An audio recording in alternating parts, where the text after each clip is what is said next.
Halo semuanya, perkenalkan nama saya Desa Amal Sulandari, mahasiswa program studi bimbingan dan konseling UHAMKA. Di video ini saya akan sharing tentang konseling kelompok sebagai solusi masalah pergaulan bebas di kalangan siswa SMP. Tapi sebelumnya, yuk kenalan dulu sama kampus yang keren banget ini. Selamat datang di UHAMKA, Universitas Muhammadiyah Profesor Dr. Hamka, kampus yang gak cuma unggul di bidang akademik, tapi juga menanamkan nilai iman, ilmu, dan amal. Di sini, kamu gak hanya belajar teori, tapi juga diajak untuk tumbuh jadi pribadi yang cerdas, berakhlak, dan siap jadi bagian dari perubahan masyarakat. Nah, dari sekian banyak program studi keren di UHAMKA, ada satu jurusan yang penuh makna dan dekat banget dengan kehidupan kita sehari-hari, yaitu program studi bimbingan dan konseling atau BK. Di prodi BK, kita diajarkan bagaimana memahami diri sendiri dan orang lain, menumbuhkan empati, serta membantu siswa menemukan arah hidupnya. Dosen-dosennya berpengalaman, suasananya hangat, dan praktiknya langsung di sekolah-sekolah mitra. Jadi, kamu punya jiwa penolong, suka mendengar, dan ingin jadi konselor hebat untuk generasi muda, BK UHAMKA jawabannya. Baik, setelah promosi yang tadi, sekarang kita masuk ke penjelasan materi konseling kelompok versi mudah dipaparkan. Menurut Pak Yitno, tahun 2018, konseling kelompok adalah proses bantuan yang dilakukan oleh konselor bersama sekelompok siswanya. Biasanya terdiri dari 5-10 orang untuk membantu mereka memahami diri sendiri, memperbaiki perilaku, dan belajar dari pengalaman teman yang lain.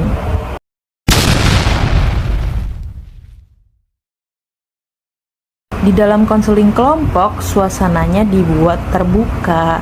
Setiap anggota bebas berbicara tanpa takut dihakimi dan santai agar siswa merasa nyaman bercerita dan memberikan refleksi, yaitu saling mendukung. Setiap anggota saling memberikan semangat dan empatinya. Tujuan konseling kelompok bagi siswa SMP yang pertama, mengembangkan pengendalian diri supaya siswa bisa menahan emosi, tidak mudah terbawa arus teman, dan berpikir sebelum bertindak. Yang kedua, mengajarkan batas pergaulan yang sehat. Siswa tahu mana pertemanan yang positif dan mana yang bisa menjerumuskan. Yang ketiga, meningkatkan tanggung jawab dan moral remaja, membantu siswa memahami bahwa kebebasan harus disertai tanggung jawab dan nilai-nilai yang baik. Selanjutnya, tahapan atau langkah-langkah pelaksanaan konseling kelompok di SMP. Yang pertama, pembentukan. Konselor memilih siswa yang menghadapi masalah pergaulan atau pertemanan. Dan yang kedua, orientasi, menjelaskan tujuan dan aturan. Misalnya, nggak boleh saling menghakimi. Dan yang ketiga, kegiatan, berbagi pengalaman, diskusi, nilai, dan latihan menolak ajakan negatif. Dan yang terakhir, evaluasi, menilai perubahan sikap dan rencana tindakan siswa. Pada bagian ini, peran konselor di sekolah. Konselor SMP yaitu sahabat yang menuntun, bukan menghakimi. Ada fasilitator, menciptakan suasana nyaman untuk berbagi. Pendengar yang aktif, memahami perasaan remaja yang sedang bingung.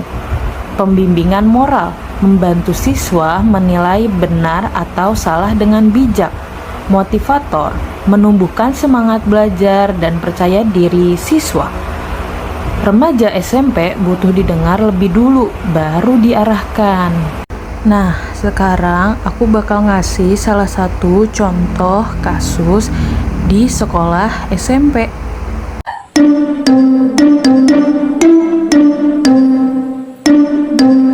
Bu, iya. Bu, saya izin ke toilet.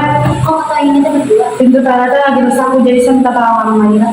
Oh ya sudah, jangan lama-lama. Ya Bu.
Ah, serius? Iya Bu.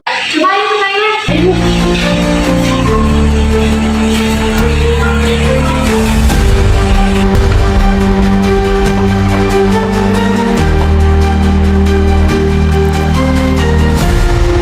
Saya di toilet.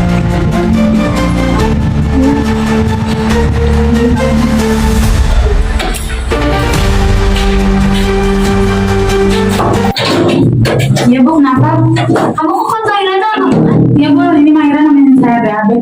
Oh, buat kamu ngerokok? Enggak Bu.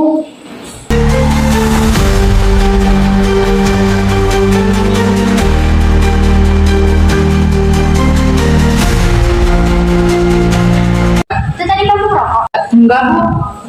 Itu kan tadi mulut kamu ngerokok? Enggak kok Bu, saya nggak ngerokok. Kamu jujur aja. Bu, maaf saya tadi nggak jadi ngerokok. Kamu tuh kalau ngerokok jangan sekali-sekali pakai seragam di sekolah. Iya Bu, maaf. Ibu maafkan, tapi untuk masalah ini tinggal urusan orang tua kamu sama pihak sekolah. Bu, saya minta maaf untuk kali ini yang sebesar-besarnya. Iya Bu, saya minta maaf.